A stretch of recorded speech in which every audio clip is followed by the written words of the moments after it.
Buy my toy, sir. Mom hasn't eaten in 3 days, the little girl said. The Vampire King Chapter 1. The girl with the wooden toy. Snow fell in silence over the city's forgotten district, where streetlights flickered and died before dawn. Elena Harrow pulled her coat tighter against the cold, her breath misting in the air as she navigated the narrow alley between crumbling tenements. 3 months since the accident, 2 months since the funeral, 6 weeks since she'd stopped answering her phone. She'd come to the night market because it was the only place that felt honest anymore, a place where desperation wore no mask, where vendors sold what they had and buyers took what they could carry. Here at least, no one pretended the world was kind. The stalls were closing. Merchants packed their wares into wooden crates, their faces drawn with exhaustion. Elena moved through them like a ghost, her hands empty, her purse lighter than it should have been. She'd spent her last bills on bread and milk for Mrs. Kovac downstairs, whose pension hadn't come through again. That was when she heard the voice. Buy my toy, sir, please. Elena turned. A little girl stood beneath a broken awning, no more than 7 years old, her dress too thin for the weather. In her hands, she held a small wooden horse, carved with surprising care, but painted in chipped, fading colors. Her face was pale, her eyes too large, her lips cracked from cold, and standing before her, motionless as stone, was a man who should not have existed. He was tall, easily over 6 feet, and dressed in a long black coat that seemed to absorb the dim light around him. His hair was dark, swept back from a face that might have been carved from marble, sharp cheekbones, a jaw like a blade, lips pressed into a thin line. But it was his eyes that stopped Elena's breath, pale gray, almost silver, and utterly inhuman in their stillness. He stared down at the child with an expression Elena couldn't name. Not quite shock, not quite sorrow, something older and more terrible than either. Mom hasn't eaten in 3 days, the girl continued, her voice trembling. We have no heat. I made this myself. Please, sir, just a coin, anything.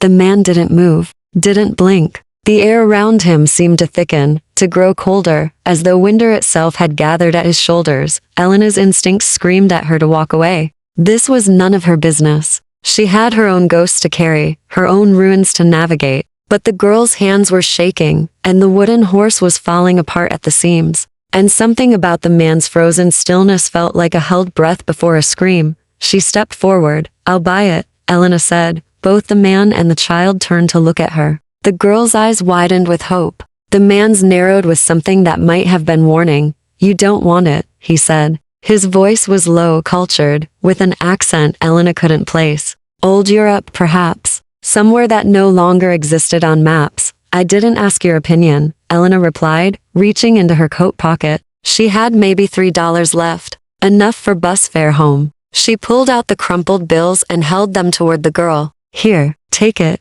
The child's face crumpled with relief. She pressed the wooden horse into Elena's hands and clutched the money like a lifeline. Thank you so much. Before Elena could respond, the girl turned and ran. Disappearing into the shadows between the market stalls, Elena stood alone with the stranger. He studied her with unblinking intensity, his silver eyes cataloging every detail of her face. She should have felt afraid. She did feel afraid. But beneath the fear was something else, a strange, bone-deep recognition. As though she'd been waiting her entire life to meet someone who looked at her like this, like she was dangerous. You shouldn't have done that, he said, quietly. She was freezing. She was bait.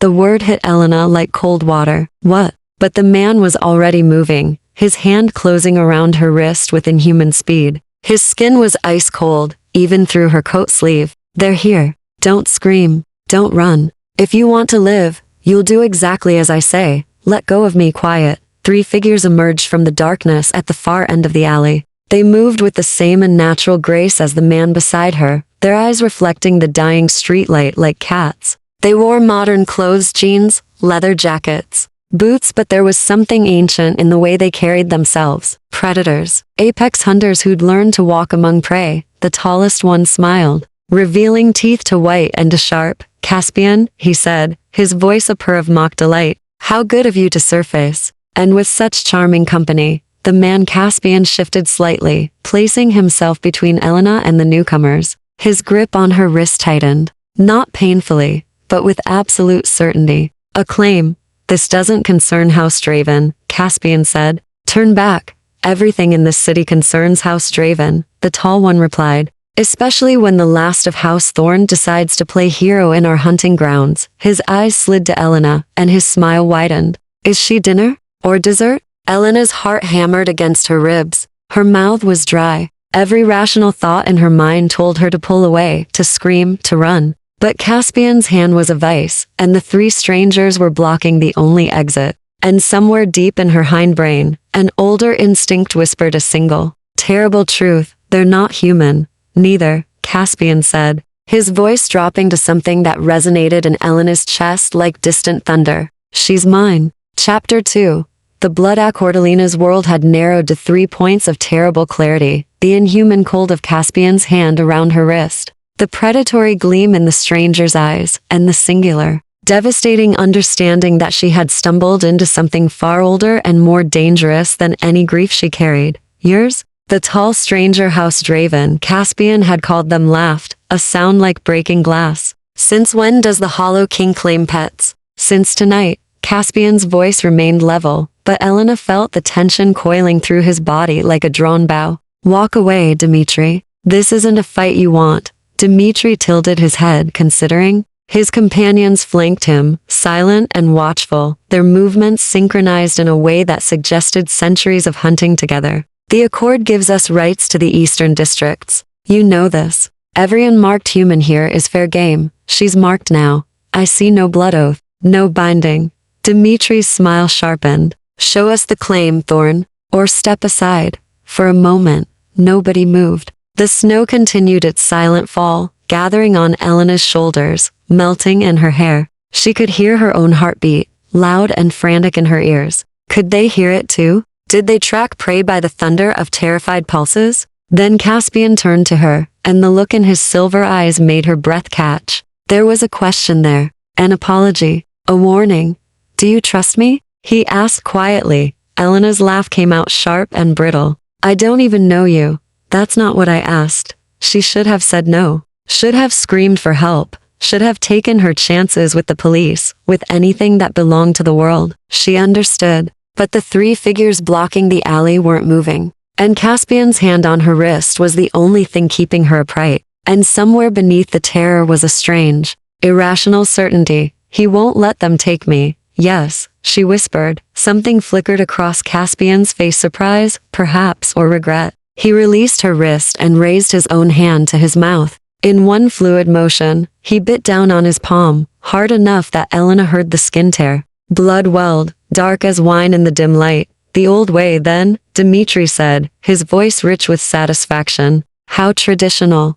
Caspian ignored him. Your hand, he said to Elena. She stared at the blood pooling in his palm. What are you, a blood oath? It's binding under vampire law. You'll carry my protection, and House Draven can't touch you without declaring war on House Thorn. His eyes held hers, steady and ancient and somehow sad. But you have to choose it. I can't force this. What does it mean? Elena's voice sounded distant to her own ears. The oath. What am I agreeing to? That your blood is mine alone. That you're under my house's protection. That any harm done to you is harm done to me. He paused. And that I have the right to feed from you, should I require it. Though I give you my word I won't. Not without your explicit consent. Feed. The words settled over her like snow, cold and suffocating. These weren't just dangerous men. They were something else entirely. Something that drank blood and lived by ancient laws and called themselves houses like medieval nobility. Vampires. The word felt absurd even in her own mind. Too ridiculous for the modern world. Too fantastical for the crumbling alley and the night market and her apartment with its peeling wallpaper and broken radiator. But Caspian's blood was steaming in the winter air, and Dimitri's teeth had been to sharp. And nothing else explained the inhuman grace, the predatory stillness, the way they spoke of accords and territories, like warlords dividing spoils. How long?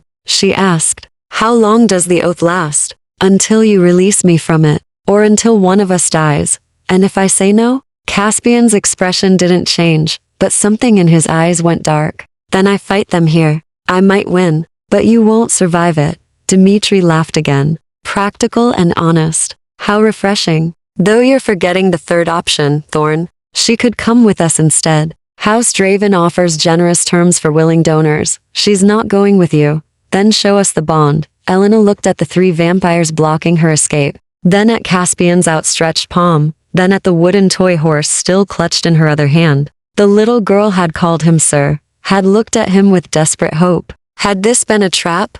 Or had the child been real? Had her mother truly gone hungry? Or was she bait in some ancient game? Elara didn't understand. It didn't matter. What mattered was that Elara had intervened, and now the price was being tallied. And her choices had narrowed to 2. Trust the monster who offered protection, or take her chances with the ones who offered nothing but hunger. She thought of her sister, dead 3 months. Of the drunk driver who'd walked away without a scratch. Of the lawyer who'd said there wasn't enough evidence for charges. Of the empty apartment and the unpaid bills, and the life that had shattered like glass and cut her every time she tried to gather the pieces. What did she have left to lose? Elara held out her hand. Caspian's fingers were gentle as he guided her palm to his. Where their blood met, she felt heat impossible, electric, rushing through her veins like wildfire. The world tilted. Her knees buckled. Caspian caught her against his chest, one arm supporting her weight as the bond settled into her bones. When her vision cleared, Dimitri was backing away, his expression twisted with fury. This isn't over, he hissed. It is for tonight, Caspian said quietly. Tell Draven that House Thorn is no longer sleeping, and we protect what's ours. The 3 vampires melted into shadow, leaving Elara alone with the stranger whose blood now sang in her veins, wondering what she'd just become. Chapter 3. Sanctuary in Shadow. Selena's legs gave out entirely as the adrenaline drained from her system. Caspian caught her before she hit the ground, lifting her with disturbing ease as though she weighed nothing at all. She tried to protest, but her tongue felt thick, her thoughts scattered like leaves in wind. The bond takes adjustment, he said, his voice closer now, rumbling through his chest where her head rested. Your body is learning to recognize immortal blood. It will pass. Put me down, she managed, though the words came out slurred. When we're safe, he moved through the alley with inhuman speed, each step silent despite his burden. Elara caught glimpses of the city, blurring past empty streets, darkened storefronts, the skeletal branches of winter trees. The wooden horse was still clutched in her hand, its rough edges digging into her palm. Proof that this was real, that she hadn't dreamed the girl, the marketplace. The moment her life had fractured into something unrecognizable, they stopped before a building Elara had never noticed.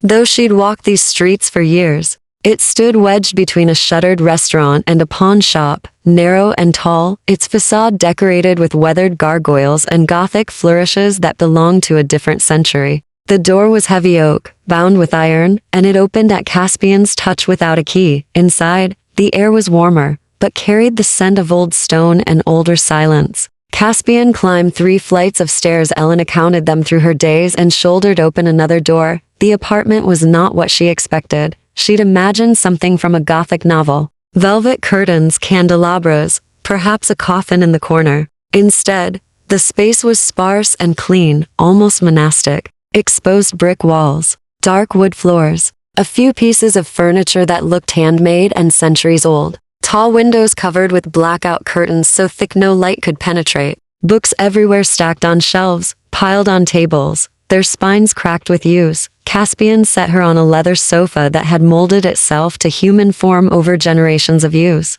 He stepped back immediately, putting distance between them. And for the first time, Elara saw him clearly in lamplight. He was beautiful in the way catastrophes were beautiful, terrible and compelling and impossible to look away from. His face was all sharp angles and aristocratic bones, his skin so pale it seemed to glow faintly in the dim room. But it was his eyes that held her. Silver, yes, but not empty. There was something vast and weary in them, like looking into wells that had no bottom. Stay here, he said. I'll bring water. He disappeared through a doorway, leaving Elara alone with her racing thoughts and the blood oath burning like a brand beneath her skin. She looked down at her palm. The wound had already closed, leaving only a faint silver scar in the shape of a crescent moon. When she touched it, she felt warmth and something else, a thread connecting her to somewhere beyond herself, to someone. To him, Caspian returned with a glass of water and a damp cloth. He handed her the water, but hesitated with the cloth, his expression uncertain in a way that seemed profoundly wrong on a face so ancient and controlled. May I? He asked, gesturing to her hand. The question surprised her. After everything, the claiming, the blood oath, the casual assertion that she was his, he was asking permission to touch her. Elena nodded, too drained to speak. He cleaned the dried blood from her palm with careful precision, his fingers cold but gentle. This close, she could see details she'd missed before. The way his hair fell across his forehead in waves that suggested it had been styled differently in another era. The faint scar along his jawline that shouldn't exist on an immortal. The way he breathed, even though she suspected he didn't need to. Habit, perhaps. Or camouflage. The girl, Elena said finally. Was she real? Caspian's hands stilled. Yes. Was she bait? No, he resumed cleaning, his touch impersonal, now clinical. She was simply desperate. Wrong place. Wrong time. House Draven has been expanding their hunting grounds, pushing into neutral territories. They use children sometimes not as bait, but as lures. The innocent attract the sympathetic. The sympathetic are often alone, and you were there because. I patrol the borders. He set the cloth aside and met her eyes. House Thorn once controlled this entire city. We had laws, protections for humans. No hunting in public spaces, no children, no one unwilling. But my house has fallen, and the others have grown bold in our absence. Fallen how? His expression went carefully blank. That's not tonight's story. Elena should have been terrified. She was sitting in a vampire's apartment, marked with his blood, bound by laws she didn't understand. But exhaustion had settled into her bones, and beneath the fear was something else, a strange, fragile curiosity. He'd saved her. He'd asked permission. He'd spoken of protections and laws as though morality mattered, even to the undead. Why me? She asked. You could have let them take me. Why bind yourself to a random human? Caspian was quiet for a long moment. When he spoke, his voice was soft, almost hesitant. You intervened. For a child you didn't know, in a place most people avoid, with money you clearly needed. You saw someone suffering and you acted. He looked away. That's rare. Rarer than you know. And when Dimitri threatened you, I realized I wasn't willing to let that kindness be punished. Not again. Again. The word hung between them, heavy with history. The oath, Elena said. You said I could release you. How? By asking. 3 times of your own free will, with no coercion. He stood, putting more distance between them. But not tonight. The bond needs time to stabilize. And Draven will be watching. If you break it now, they'll take it as proof it was false. They'll come for you. So I'm trapped. You're protected. His eyes met hers, steady and ancient. There's a difference. Elena wanted to argue, but her body was shutting down, the shock and terror and impossible revelations finally overwhelming her system. Her eyelids were lead weights. The sofa beneath her felt like sanctuary. Sleep, Caspian said quietly. You're safe here. I give you my word. She wanted to stay awake, to demand answers, to understand what she'd become. But the darkness was pulling her down, and his voice was steady. And for the first time in 3 months, someone had promised her safety. Elena let herself fall. Chapter 4. The morning after Nightlina woke to absolute darkness. For a disorienting moment, she thought she'd gone blind. Then memory crashed back the alley, the vampires, the blood oath burning its way through her veins. She sat up too quickly, her head spinning, and fumbled for her phone. The screen's glow was blinding. 11:47 a.m. Morning. It was morning, and she was still in a vampire's apartment. Her eyes adjusted slowly to the phone's light. She was still on the leather sofa, but someone had covered her with a heavy blanket that smelled faintly of cedar and old books. The wooden horse sat on the coffee table beside a glass of water and a handwritten note on heavy cardstock. Don't open the curtains. I'm in the next room. You're safe. The handwriting was beautiful, each letter perfectly formed in a style that predated computers and ballpoint pens. Elena picked up the glass and drank, her throat raw, and tried to orient herself in the suffocating darkness. She could make out shapes now, the bookcases, the sparse furniture, the doorway Caspian had disappeared through last night, the blood oath scar on her palm pulsed with faint warmth. When she concentrated, she could feel something through it. Not thoughts exactly, but presence, awareness. He was close. She knew it with the same certainty she knew her own heartbeat. It should have been terrifying. It was terrifying, but it was also inexplicably comforting. Elena used her phone's flashlight to navigate to the doorway. Beyond it lay a short hallway with 3 doors. One was open, revealing a bathroom that looked surprisingly modern. The other two were closed. She pressed her ear to the nearest one and heard nothing, no breathing, no movement, nothing to indicate life within. She knocked softly. Caspian? Silence. Elena tried the handle. Unlocked. She pushed the door open slowly, phone light cutting through the darkness. The room was a bedroom, though calling it that felt inadequate. The space was austere, almost cell-like, with blackout curtains covering windows she couldn't even see. A single bed stood against one wall, not a coffin, she noted with grim humor made up with military precision. More books. A writing desk with papers stacked neatly. And in an alcove, barely visible, shapes that made her breath catch. Weapons. Swords mounted on the wall, their blades gleaming dully in her phone's light. Antiques probably, but maintained with obvious care. And on the bed, perfectly still, lay Caspian. Elena's heart lurched. He was so motionless he might have been carved from stone. No rise and fall of breathing. No flutter of pulse at his throat. Just absolute corpse-like stillness. His hands were folded on his chest, his face peaceful in a way it hadn't been last night.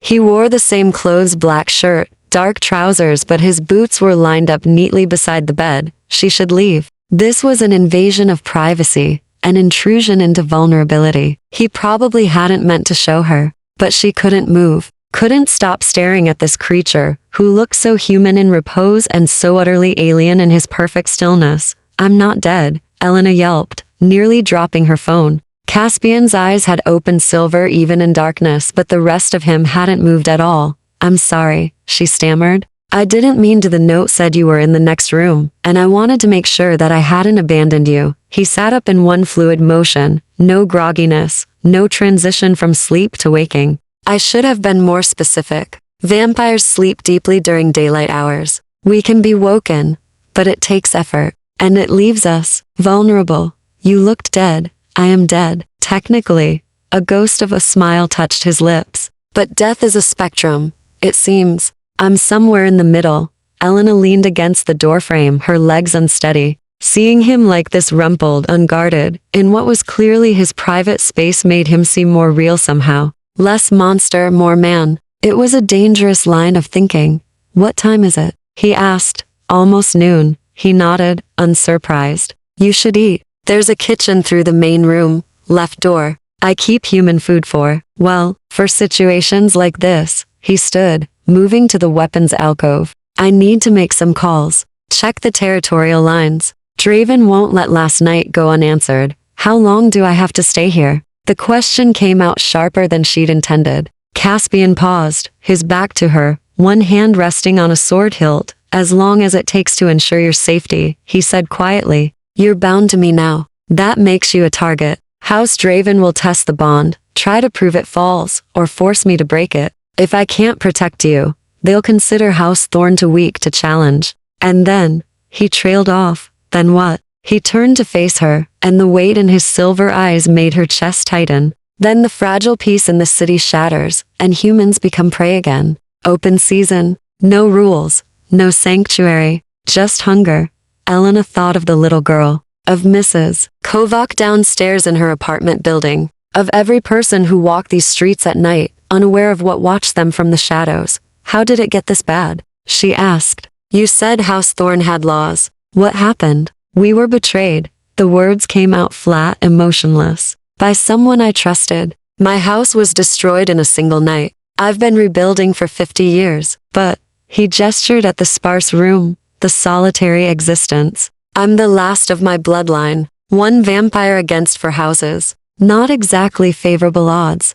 Then why fight at all? Why not just leave? Because someone has to remember what we were. What we could be again. He moved past her into the hallway, his shoulder brushing hers. The contact sent warmth spiraling through the blood oath. And because I made a promise once, to protect this city. I don't break promises, Elena, even when they cost me everything. The way he said her name carefully, as though tasting it made something twist in her chest. She followed him back to the main room, watching as he moved to a desk and began sorting through papers with precise efficiency. I need to go home, Elena said. I have a job, bills, a life. You had a life. He didn't look up. Now you have a blood oath, and enemies who want you dead. Those things don't coexist well with normalcy. So what? I'm just supposed to hide in your apartment forever. No, he finally met her eyes. You're supposed to let me teach you how to survive in a world you didn't know existed until last night. And then, when you're ready, you can choose stay under my protection, or walk away and take your chances.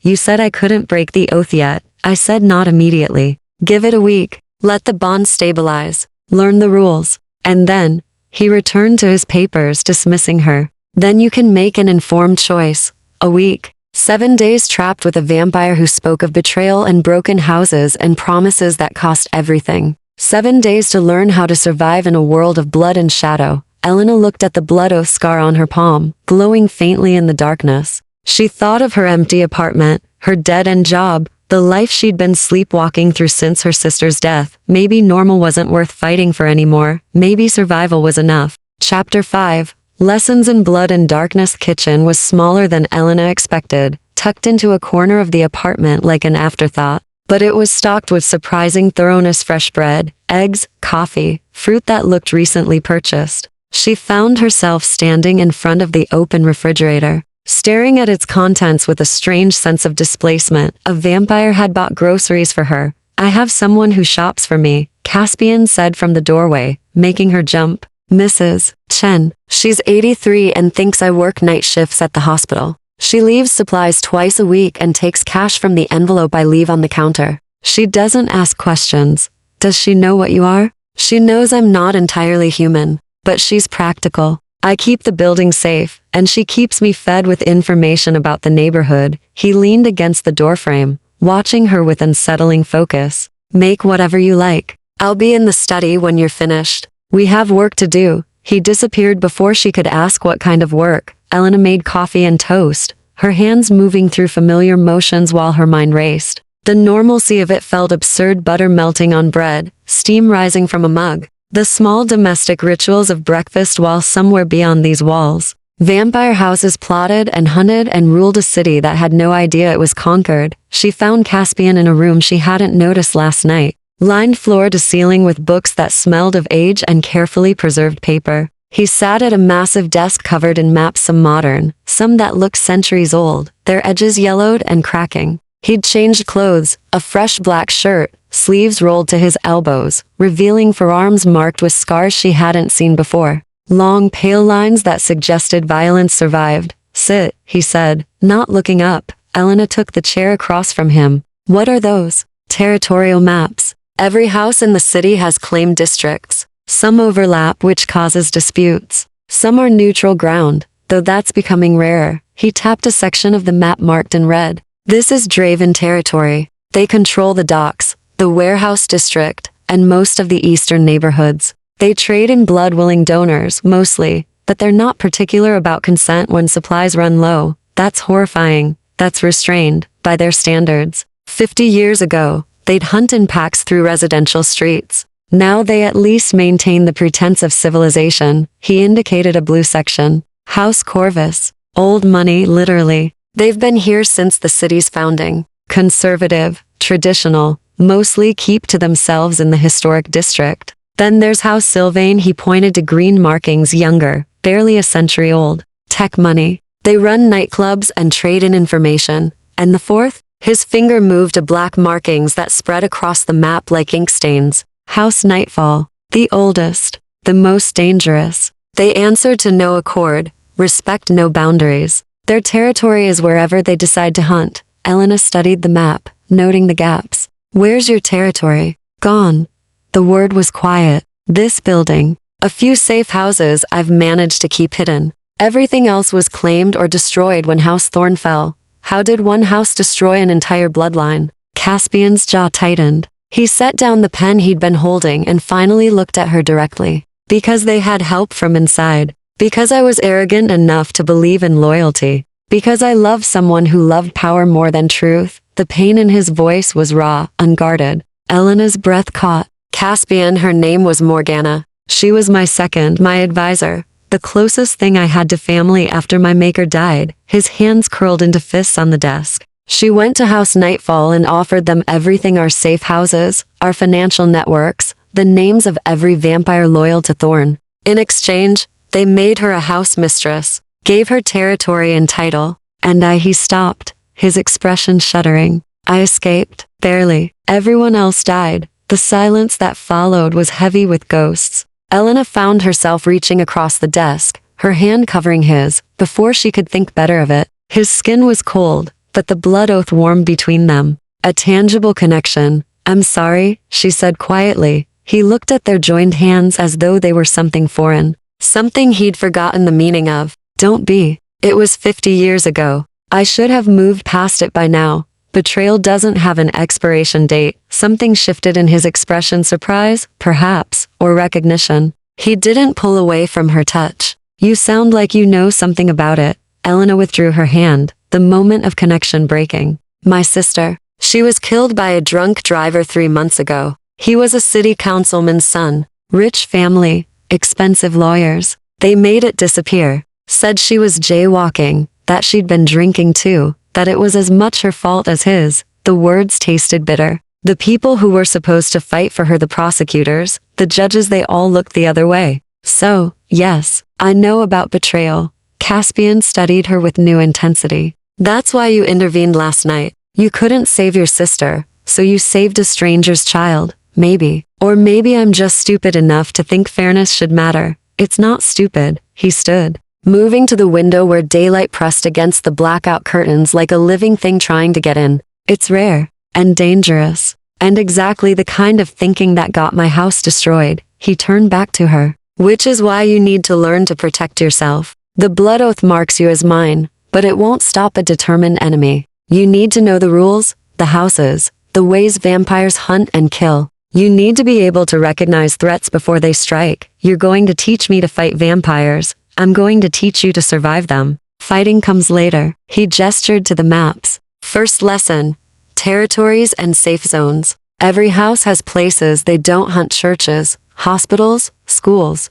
It's not morality, it's politics. Drawing too much human attention brings investigations, and investigations threaten everyone. Learn where these places are. Use them. For the next 2 hours, Cassian walked her through the hidden geography of the city she thought she knew. He taught her to read the subtle markers, graffiti that indicated house boundaries, businesses that served as fronts for vampire operations, the neighborhoods where humans disappeared and no one asked questions. He explained the accord, the treaty between houses that prevented open war, the rules about consent and feeding, the hierarchy within houses: masters and mistresses, lieutenants, foot soldiers, the ways blood oaths worked, the power they granted, the loopholes that could be exploited. His voice remained steady, clinical, but Elena noticed things. The way he avoided mentioning house nightfall unless necessary, the tension in his shoulders when he spoke of betrayal, the careful distance he maintained, never quite touching her again after that moment at the desk. He was teaching her to survive his world,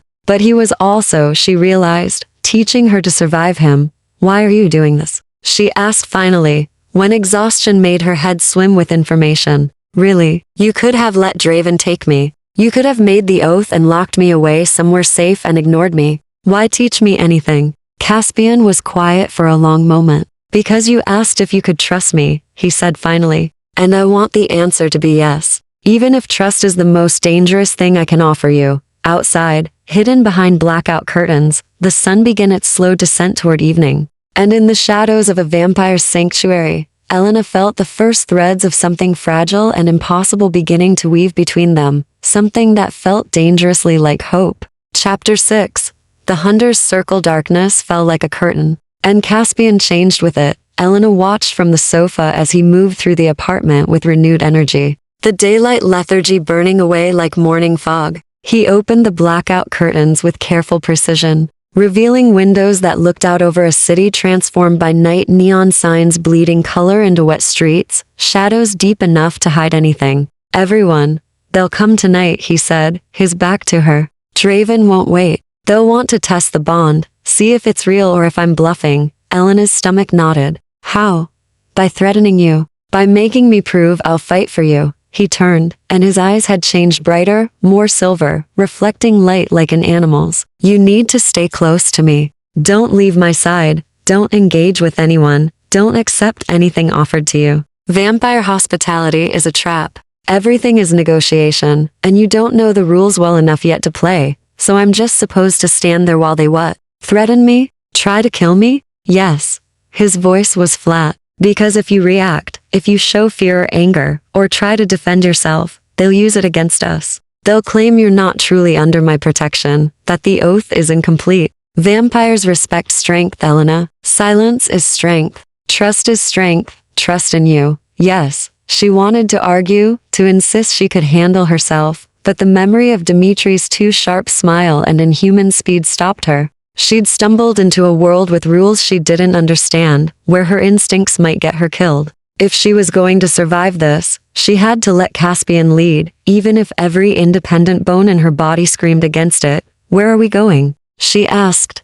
Neutral ground. The Crimson Court. It's a club in the warehouse district, technically Draven territory, but it operates under special dispensation. All houses can gather there without declaring aggression. It's where disputes are settled, alliances are formed, and gossip spreads like plague. His mouth curved in something too cold to be a smile. And where I'm going to remind the other houses that Thorn isn't as dead as they'd like to believe. He offered her his hand. Elena stared at it, pale, long-fingered, marked with scars that hadn't healed even with immortality. Taking it meant stepping fully into his world, accepting the role he'd carved for her. Refusing it meant facing the night alone. She placed her hand in his fingers closed around hers, cool and steady, and the blood oath flared warm between them. Stay close, he said quietly. And remember, you belong to House Thorn now. Walk like it. The Crimson Court occupied a converted warehouse that pulsed with bass so deep Elena felt it in her bones. Outside, a line of humans waited behind velvet ropes, desperate for entry to what they thought was just another exclusive club.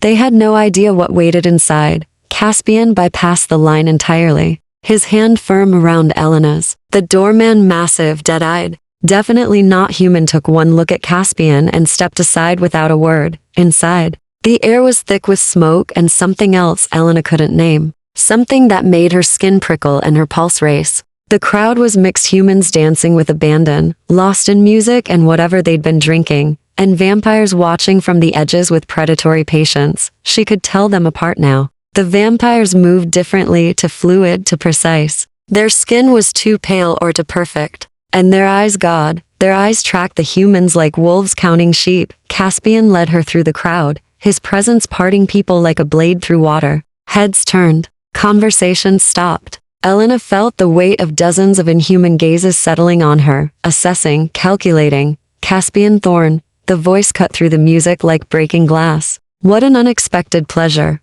A woman emerged from a private booth elevated above the dance floor. She was stunning, dark skin, silver hair cut sharp as a weapon, dressed in white that glowed under blacklight. Her eyes were gold, feline, ancient. Serafina, Cassian said, his voice neutral. Still pretending to be civilized, I see. Still pretending to be relevant? She descended the stairs with liquid grace, her gaze sliding to Elena. And who is this? Dinner? Dessert? Or have you finally taken a pet? She's under my protection. Blood oath witnessed by House Draven last night. Caspian's hand tightened fractionally on Elena's. I'm here to register the bond officially, and to remind everyone that House Thorn still honors the old ways. Serafina laughed, a sound like silver bells. House Thorn is you, darling. One vampire does not make a house. You need bloodline, territory, power. You have a crumbling apartment and misplaced nostalgia. I have something you don't. Principles. How quaint.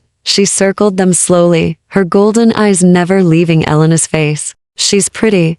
I'll give you that. Very. Mortal. Fragile. I can hear her heartbeat from here. Smell her fear. She leaned closer, inhaling deeply. Taste her terror on the air. Elena's jaw clenched. Every instinct screamed to pull away, to run. But Caspian's words echoed in her mind. Silence is strength. She met Serafina's golden gaze and didn't blink. Something flickered across the vampire's face, surprise, perhaps, or respect. She straightened, her smile sharpening. Well, perhaps she's not entirely useless. Does she have a name, or is she just Blood Oath Girl? Her name is Elena, Cassian said quietly. And she's more than you'll ever understand. We'll see. Serafina gestured to the elevated booth. Come, sit. If you're going to register a blood oath, you'll need witnesses from at least 3 houses. Lucky for you, we're all here tonight. Draven, Corvus, Sylvain, Nightfall, everyone except your ghost of a bloodline. Though I suppose that changes now,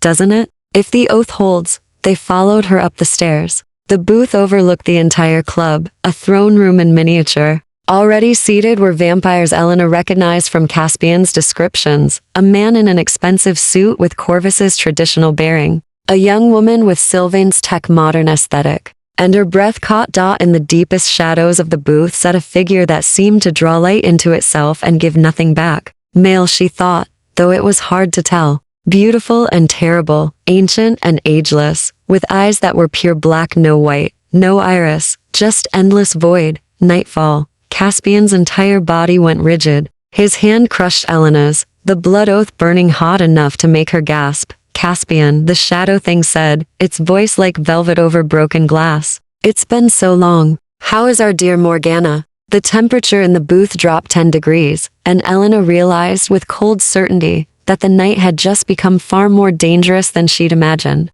Chapter 7. Blood and Ashes. The name Morgana hung in the air like poison. Elara felt Caspian's rage through the blood oath, a wave of fury so intense it made her dizzy. His hand trembled around hers, the only outward sign of the violence coiling beneath his controlled exterior. Azrael. Caspian's voice was ice over steel. I didn't realize Nightfall crawled out for social occasions. The shadow vampire smiled, revealing teeth that seemed too numerous to sharp. Oh, I rarely miss a good show. And you, resurrecting House Thorn with a blood oath to a frightened little human? That's entertainment. Those void black eyes slid to Elara. Tell me, girl, do you know what happened to the last human Caspian cared about? Enough. Serafina's voice cracked like a whip. We're here to witness a bond registration, not relitigate ancient history. Azrael, behave, or I'll have you removed. You could try. Azrael leaned back, his form seeming to blur at the edges, as though he wasn't quite solid.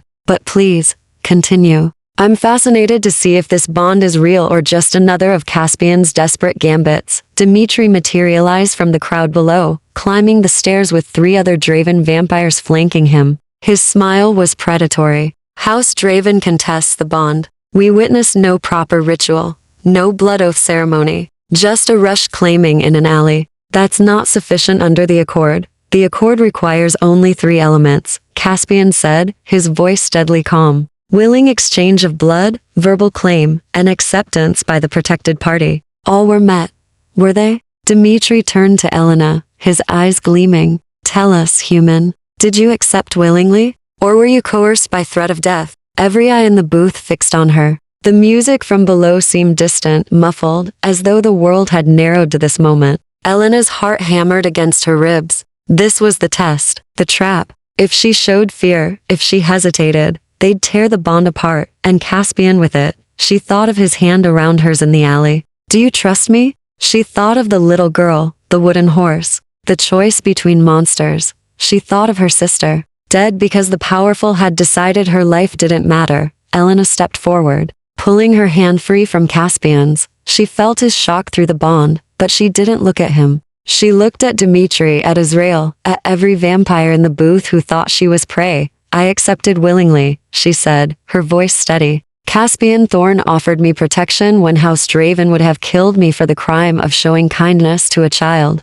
He asked my consent. He explained the terms. He gave me a choice. She raised her palm, showing the silver crescent scar. I chose him. I chose House Thorn, and I'd make the same choice again. Silence. Then Azrael laughed, a sound like breaking bones. Oh, she's got teeth. How delightful. Caspian, you always did have a weakness for the ones who fight back. The bond stands, the Corvus vampire said quietly, speaking for the first time. His voice carried authority. Age. 3 elements met, witnessed by multiple houses. House Corvus recognizes the claim. Sylvain agrees, the young woman added, tapping something on her phone. I'm logging it officially. Elara Harrow, blood oath to House Thorn, registered this date. Dimitri's face twisted with fury. Draven does not. Draven is outvoted. Serafina interrupted smoothly. 3 houses recognize the bond. It's legitimate. Accept it gracefully. Dimitri, before you embarrass your house master further. The Draven vampire looked like he wanted to argue,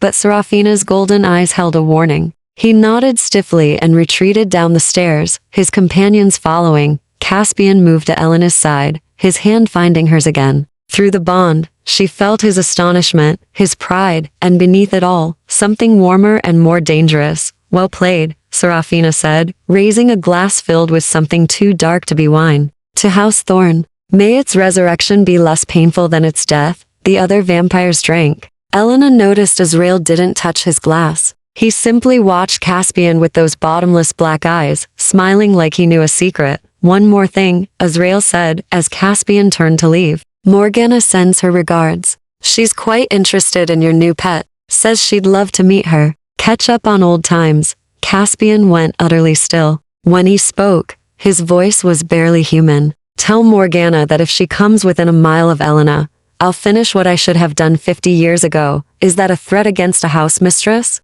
Azrael's smile widened. How very like you. Still clinging to vengeance like it's a virtue. It's a promise. And I keep my promises. Caspian pulled Elena toward the stairs, his grip tight enough to bruise. They descended into the crowd, and he didn't stop moving until they were outside, in the cold night air. Away from the music and the watching eyes, he released her hand and turned away, his shoulders rigid, his breathing harsh despite not needing air. Caspian, you shouldn't have done that. His voice was raw. Stepping forward, speaking for yourself. You made yourself visible. You made yourself a target. I made myself real, Elena countered. They needed to see I wasn't just some scared human you manipulated into a bond. They needed to know I chose this. And now Morgana knows you exist. Now Nightfall is interested. Do you understand what that means? He finally turned to face her, and his eyes were wild, desperate. Morgana destroyed my entire house to gain power. She killed people I'd sworn to protect, people I loved, and she did it without hesitation. She'll see you as weakness, as leverage. She'll use you to hurt me, and there's nothing I can do to stop her. Then teach me to protect myself. You can't protect yourself from someone like her. She's 300 years old, cunning, vicious, so teach me anyway. Elena stepped closer, closing the distance between them. You said silence is strength. Trust is strength. Well, I trusted you tonight. I stood in front of vampires who could kill me with a thought, and I claimed House Thorn as mine. The least you can do is trust me back. Caspian stared at her, something breaking behind his eyes. Why? He whispered. Why would you tie yourself to a dead house and a vampire who's failed everyone he's ever tried to protect? Why not run while you still can? Elena thought about her answer carefully. The truth was complicated grief and rage and the desperate need to matter, to fight for something, to feel alive again after months of numbness. Because, she said finally, you're the first person in 3 months who's asked if I was willing, who gave me a choice, who treated me like I mattered. She touched his face, her warm hand against his cold skin. And because I think you need someone to fight for as much as I need something to fight for. For a moment, neither of them moved. The night pressed close around them, full of danger and watching eyes. Then Caspian's hand came up to cover hers, and the blood oath burned bright between them. Then we fight together, he said quietly. And God help anyone who tries to take you from me. In the shadows across the street, a figure watched them with golden eyes and a knowing smile. The game, Morgana thought, was about to get interesting. Chapter 8.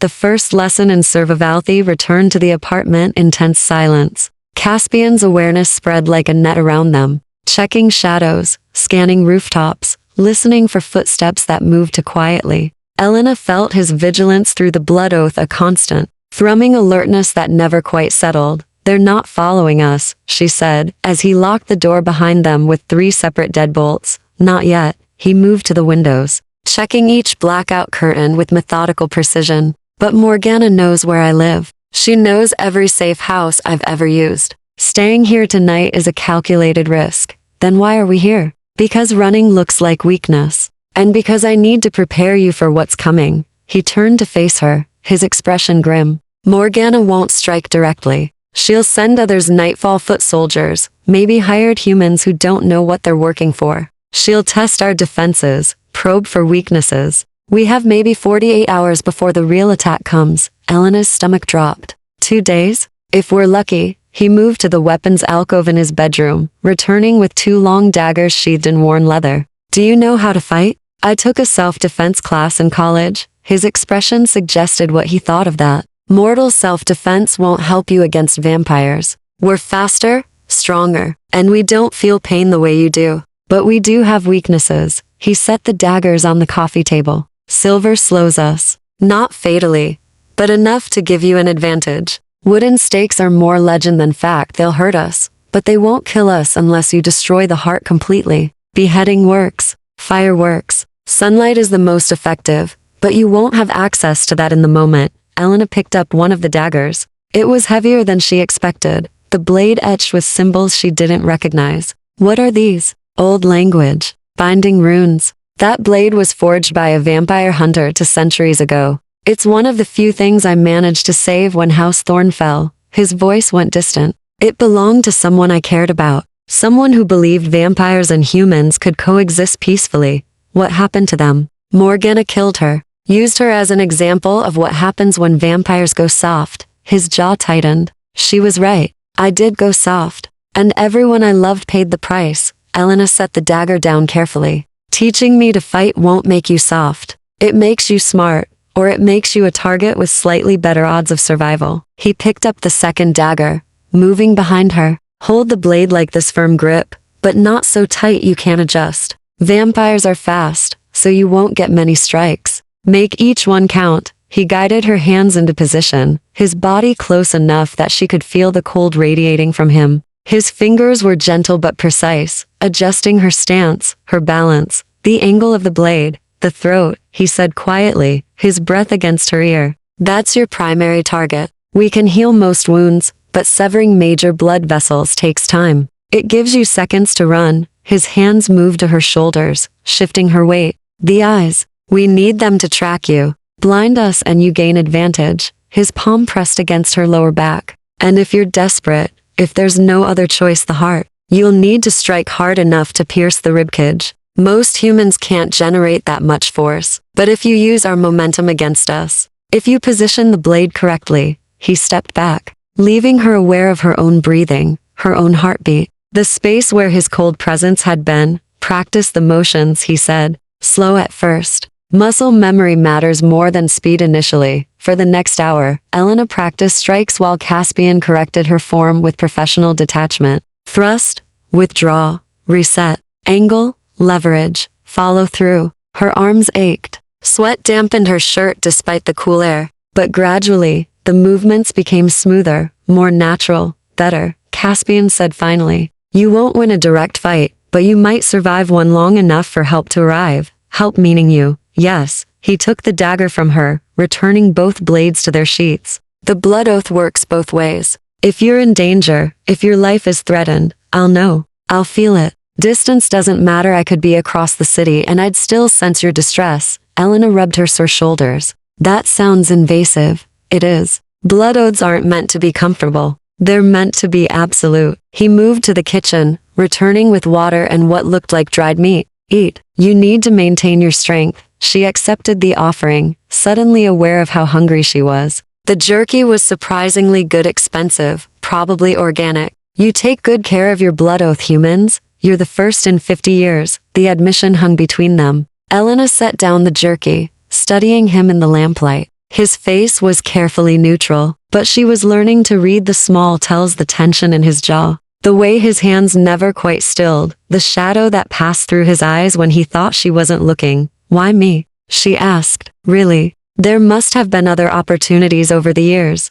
Other humans in danger. Why intervene now? Cassian was quiet for a long moment. When he spoke, his voice was barely above a whisper. Because I've been waiting 50 years for permission to care again. For a reason to fight that wasn't just vengeance or survival. And when I saw you give that child your last money, when I saw you look at those vampires like you'd rather die than let them hurt someone, he met her eyes. I realized I was tired of being alone. Tired of being the last ghost of a dead house. You reminded me what it felt like to want to protect something. Not out of duty, but because it mattered. Elena's throat tightened. That's a lot of weight to put on a stranger. You're not a stranger anymore. He gestured to the blood oath scar on her palm. You're bound to me. Tied to my fate, my house, my war. And that makes you the most dangerous and precious thing in my world. Before she could respond, he stiffened, his head turning toward the window. Every muscle in his body went taut. What is it? Elena asked. Someone's outside, watching the building. His voice dropped to something inhuman, predatory. They've been there for 3 minutes. not moving, just waiting. Morgana? No, she'd be more subtle. He moved to the door, gesturing for Elena to stay back. This is a message. Someone wants us to know we're being watched. He opened the door and was gone before Elena could blink, moving with that impossible vampire speed. She grabbed one of the daggers with shaking hands, her earlier training suddenly feeling laughably inadequate. Seconds ticked by. A minute, two, then Cassian returned, his expression dark, carrying something small and white in his hand. He held it out to Elena. It was a card, expensive stock, with elegant gold lettering. Dinner tomorrow night, p.m. The Blackthorn Estate. I've missed you, darling. Let's talk about old times and new pets. Morgana, Elena whispered. She's invited us to her territory. Into the heart of House Nightfall. Caspian's hand crushed the card. It's a trap. Then we don't go. His smile was bitter. We have to. Refusing a house mistress's invitation is a declaration of war. And we're not ready for that fight. He looked at her, and for the first time since they'd met, she saw real fear in his eyes. Tomorrow night, you'll meet the vampire who destroyed everything I loved. And I need you to survive it. Chapter 9. Into the Serpent's Nest. The Blackthorn Estate sat on the city's north edge, a Gothic mansion that predated the modern sprawl by centuries. Elena stared at it through the car window, all dark stone and wrought iron, windows that glowed with candlelight despite the building surely having electricity. Gargoyles perched on the roof like waiting vultures. Last chance to turn back, Caspian said from the driver's seat. His hands were tight on the steering wheel, his jaw set. You said we have to do this. I said refusing would be war. I didn't say you had to come with me. I could face Morgana alone. Elena looked at him, at the vampire who'd spent the entire day teaching her to fight, to think like prey that could bite back, to survive in a world that wanted to devour her.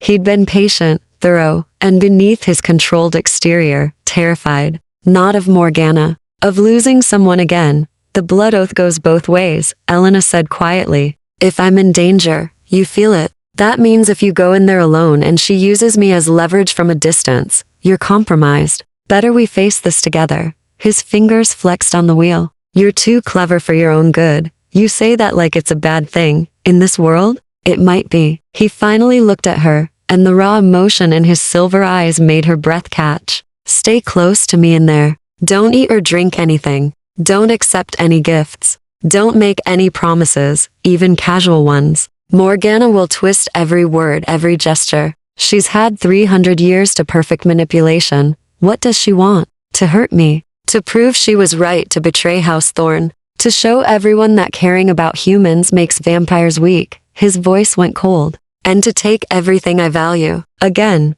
Elena reached across the console, her warm hand covering his cold one. The blood oath pulls between them, steady and sure. Then let's not give her the satisfaction. They exited the car. Caspian moved around to her side with preternatural speed, offering his arm. Elena took it, feeling his tension through the bond. And together they walked toward the mansion's entrance. The doors opened before they reached them. A vampire stood in the doorway, young-looking, maybe 20 in appearance, with pale blonde hair and eyes like chips of ice. He wore a servant's uniform from another century, perfectly pressed, utterly out of time. Lord Thorn, he said, his voice empty of inflection. Mistress Morgana awaits you in the parlor. Please follow me. They stepped into a nightmare of opulence. The entrance hall soared 3 stories high, lined with oil paintings of people long dead. A chandelier hung overhead, dripping crystal and candlelight. The air smelled of roses and something underneath, something copper sweet that made Elena's stomach turn. Blood. Old blood.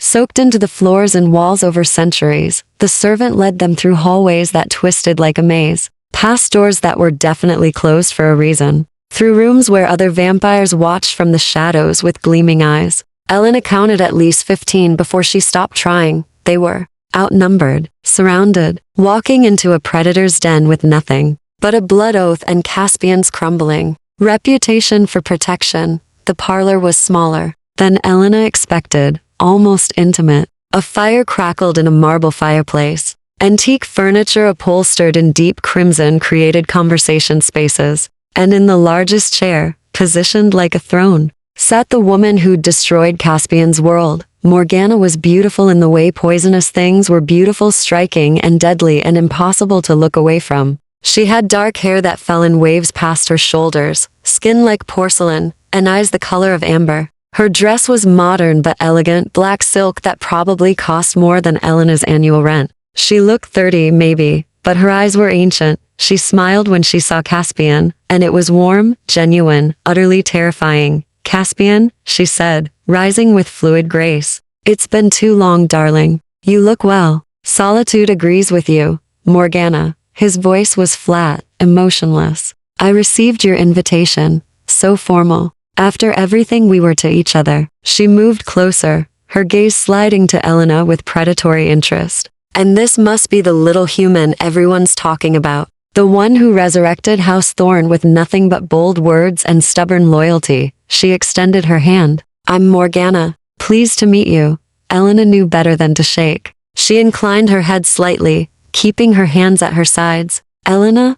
Just Elena? No pleasantries? No polite gratitude for the invitation? Morgana's smile sharpened. Caspian, you haven't taught her proper etiquette. How disappointing. I've taught her to survive vampires who hide poison behind courtesy, Caspian said. She doesn't need etiquette. She needs instincts, survival. Morgana laughed, moving to a sideboard where crystal decanters held dark liquid. Always so dramatic. Please sit. I've had refreshments prepared. Wine for me and, she gestured to a covered tray. Something appropriate for your human. We're not staying long, Caspian said. Nonsense. We have so much to catch up on. Morgana settled back into her chair, crossing her legs with deliberate elegance. 50 years is a long time, even for immortals. You've been busy, I hear. Small victories. Protecting this neighborhood, that family. Playing hero in the shadows. It's very you. What do you want, Morgana? Want? I don't want anything. I'm simply curious about your new pet. Her amber eyes fixed on Elena with unnerving intensity. Tell me, girl, what do you see in him? He's a relic of a dead house, clinging to outdated morality in a world that's moved on. He'll offer you nothing but danger and inevitable heartbreak. So why bind yourself to him? Elena felt Caspian's warning tension through the bond, but she met Morgana's gaze steadily. This was another test, another trap, and silence would look like weakness. Because he asked for my consent, Elena said quietly. Because he treats me like a person, not property. Because he's trying to rebuild something good in a world full of predators who only know how to take. She paused. Why did you destroy it? The temperature in the room dropped 10 degrees. Morgana's smile never wavered, but something cold and terrible moved behind her eyes. Bold. I can see why Caspian finds you entertaining. She stood, circling them like a shark. I destroyed House Thorn because it was weak. Because Caspian believed vampires should live by human morality, consent, compassion, restraint. He forgot what we are. Apex predators. Gods among cattle. His precious rules made us vulnerable. And vulnerability gets you killed, or betrayed by someone you trusted. Caspian said softly. Betrayal implies I owed you loyalty. I owed you nothing. You were my maker's heir, not mine. When he died, I saw an opportunity to claim what should have been my birthright. House Nightfall understood ambition. They rewarded strength. She stopped directly in front of Elena, close enough that Elena could see the inhuman stillness in her face. And now history repeats. Caspian binds himself to another fragile human, another weakness waiting to be exploited. Tell me, Elena, do you know how his last human lover died? Elena's blood ran cold. Caspian moved faster than thought, positioning himself between them. Enough. She threw herself off the north tower. Morgana continued, her voice honey-sweet. Rather than watch Caspian be destroyed because of her. She knew he'd trade his life for hers, and she couldn't bear it. So she chose for him. How romantic. How tragic. How utterly pointless. The room fell silent except for the crackling fire. Elena felt Caspian shaking through the bond rage, grief, old wounds torn open and bleeding. Why are we here, Morgana? He asked, his voice barely human. You didn't invite us for pleasantries. Morgana's smile widened. No, I invited you to offer a deal. Chapter 10. The price of freedom. The word deal hung in the air like a noose waiting to tighten. Elena felt Caspian's entire body go rigid, every instinct screaming danger. Through the blood oath, his emotions crashed over her, fury, suspicion, and beneath it all, a terrible, desperate hope he was trying to kill before it could take root. I don't make deals with traitors, Caspian said flatly. don't you? Morgana moved to the fireplace, her silhouette framed by flames. You made a blood oath with a human you barely knew to avoid war with House Draven. You attend the Crimson Court and play by accord, rules you despise. You compromise every day, darling. This is just one more negotiation. What could you possibly offer that I'd want? Morgana turned, and her amber eyes gleamed with something that might have been genuine affection if it weren't wrapped in so much calculated cruelty. Peace, safety, your human's freedom from the blood oath and from the target on her back. Elena's heart stuttered. Caspian's hand found hers, gripping tight enough to hurt. Explain, he said, his voice dangerously quiet. It's simple. I convinced the other houses to leave House Thorn alone. No more territorial challenges. No more testing your strength. No more attacks on your precious human. You get to rebuild in peace. She gets to live a normal life, unmarked, unbound, free from vampire politics. Morgana's smile was serpentine. All you have to do is acknowledge what we both know is true, which is that House Thorn's ideology was flawed, that your father's vision of vampire-human coexistence was naive, that I was right to choose power over sentiment. She moved closer, her voice dropping to intimate softness. Publicly renounce the old ways, Caspian. Admit that House Thorn died because it deserved to die. Do that, and I'll ensure your little human lives to see old age, safe and untouched. The silence that followed was suffocating. Elena watched emotions war across Caspian's face, the same face that had been so carefully controlled since they'd met. But now she could see past the mask to the man beneath, wounded, exhausted, carrying 50 years of grief and rage and impossible choices. You want me to destroy my father's legacy, he said finally.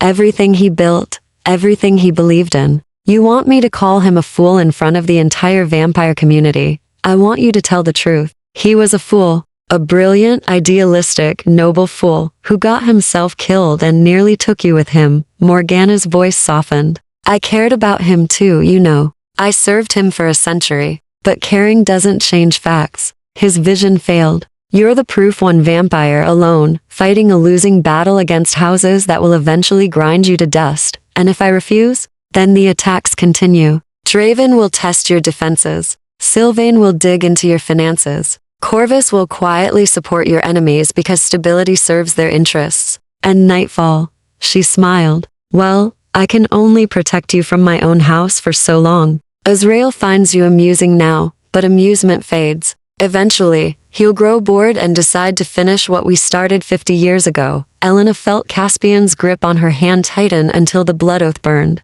Through it, she sensed his calculations, his strategic mind, running scenarios, counting odds, weighing costs. And underneath the bone-deep exhaustion of a man who'd been fighting alone for half a century, how long do I have to decide? He asked. 24 hours. Tomorrow night, at the Crimson Court, you'll make your announcement. Or you'll make your stand. Morgana moved to the door, clearly dismissing them. Think carefully, Caspian. Is your pride worth her life? They drove in silence for 10 minutes before Caspian pulled into an empty parking lot and killed the engine. He sat motionless, staring straight ahead, his hands white-knuckled on the steering wheel. I'm not going to ask if you're okay, Elena said quietly. Because you're clearly not. She's right. His voice was hollow. About all of it. My father was a fool. His vision failed. I've spent 50 years trying to rebuild something that was broken from the beginning. He finally looked at her, and his eyes were devastated. And now you're paying the price for my stubbornness. That's not yes, it is. He released the steering wheel, his hands shaking. If I'd just accepted House Thorn's death, if I'd moved on, or joined another house, or disappeared into obscurity, you'd be safe. You'd never have been pulled into this. But I couldn't let go, couldn't stop fighting. And now Morgana has exactly the leverage she needs to destroy me. Elena turned in her seat, forcing him to look at her. What did your father believe in? The vision that got him killed? Caspian's jaw tightened. That vampires and humans could coexist. That immortality didn't excuse cruelty. That we could be more than predators, that we could build something worth preserving beyond just power and territory. And you think that's foolish? I think it's impossible. Look at what happened tonight. Morgana offering me peace in exchange for denouncing everything my father died for. The other houses circling like wolves, waiting for weakness. Humans like you, caught in the crossfire, bleeding for ideals they didn't ask to defend. His voice broke. What kind of vision is that? What kind of legacy? The kind worth fighting for, Elena said fiercely. You asked me why I chose you in that alley. You want to know the real reason? Because I watched my sister die and nobody fought for her. Not the police, not the prosecutors, not the system that was supposed to protect her. They all chose convenience over justice. They chose power over doing what was right. She grabbed his face, forcing him to meet her eyes. You're the first person I've met who still believes morality matters more than survival. That's not foolish. That's rare. That's everything.